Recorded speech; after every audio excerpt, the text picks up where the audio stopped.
Unexplained events happens every day all over the world that even science cannot give us the answers to. Today's story will be of one of such events. And before I get to that story, if you're joining me for the first time and you love the true, dark, and scary stories, well, you just found the right channel. Welcome to the Dark Past. I'll be bringing you one or two stories every week. So please just sit back, relax, and enjoy today's story.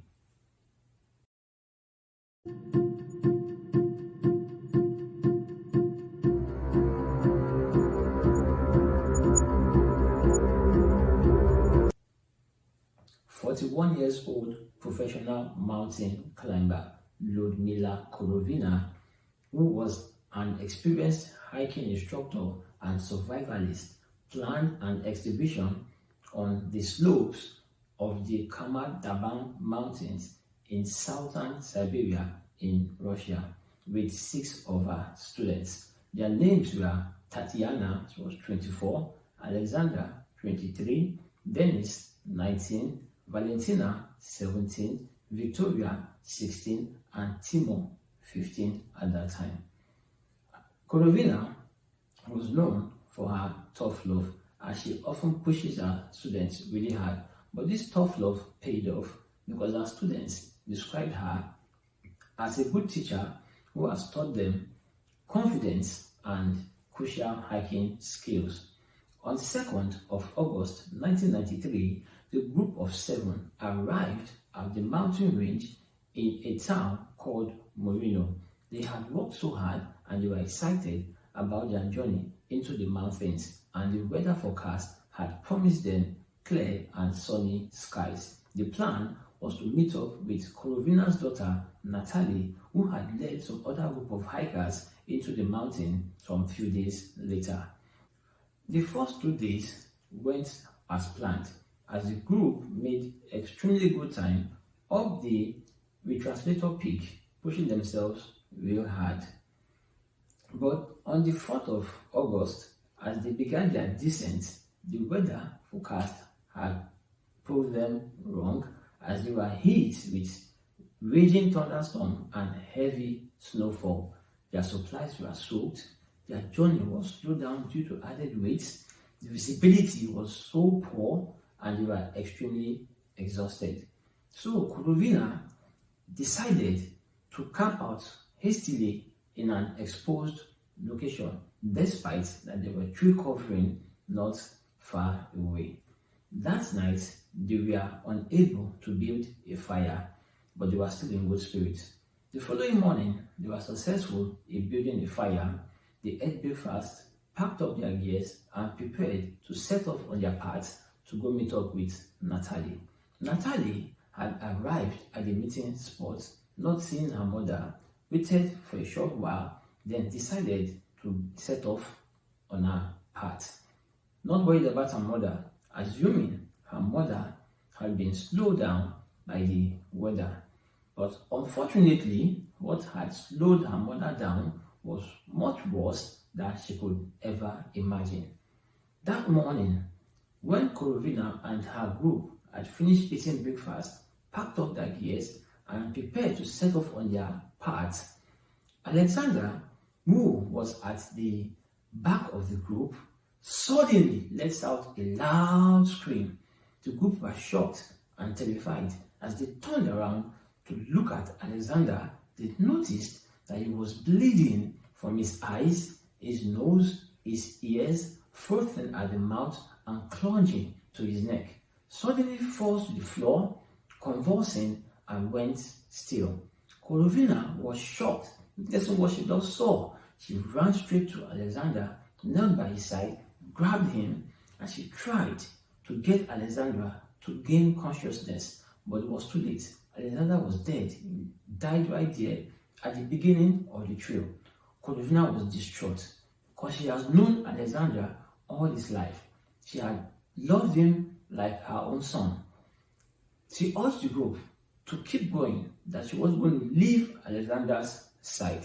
As the group set off, suddenly Korovina lets out a loud scream.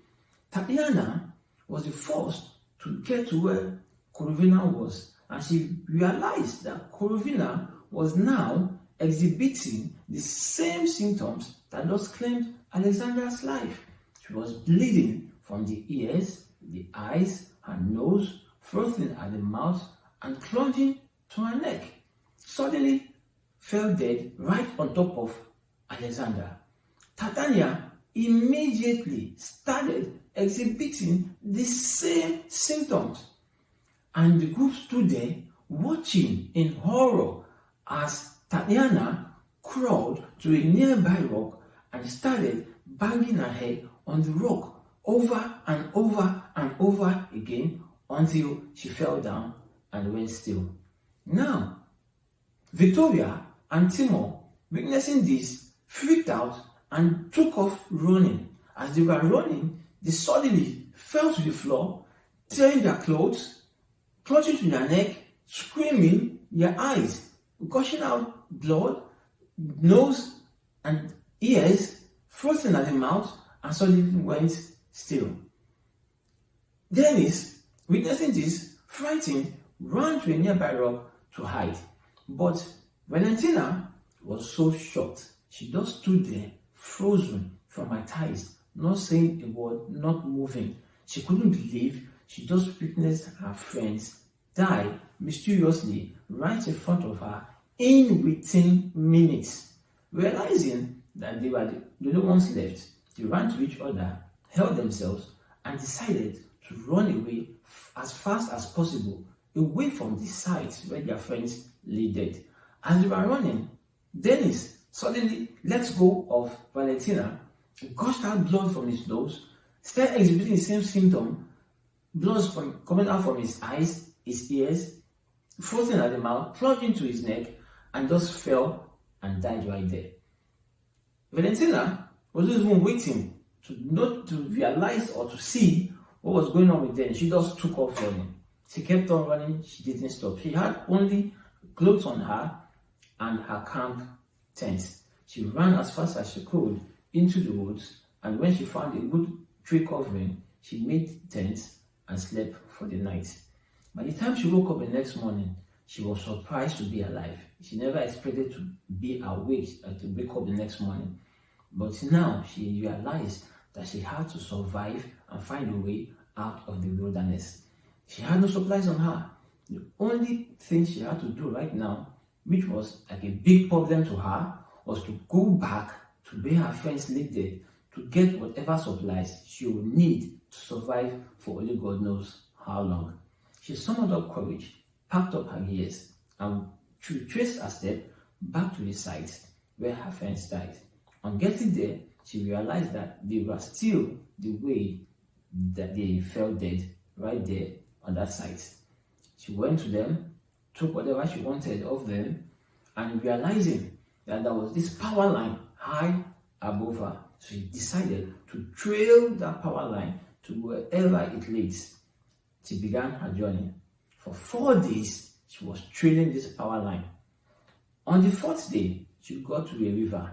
She was a bit excited that, okay, she might find somebody on the river fishing or somebody swimming or whatever. So she decided to follow that river to wherever it ends. At the end of the 4th day, some kayakers saw her, and at first they were terrified because she looked so unhuman. She had dry blood all over her. Her hair was so entangled and rough. She was frail. They went to her, asking her, "What's going on? What are you doing here? Why you look like this? Why are you all alone?" But Valentina didn't say a word. Now they took her to the police station. The police men tried to get some information out of Valentina, but for days Valentina was still traumatized. She didn't say a word.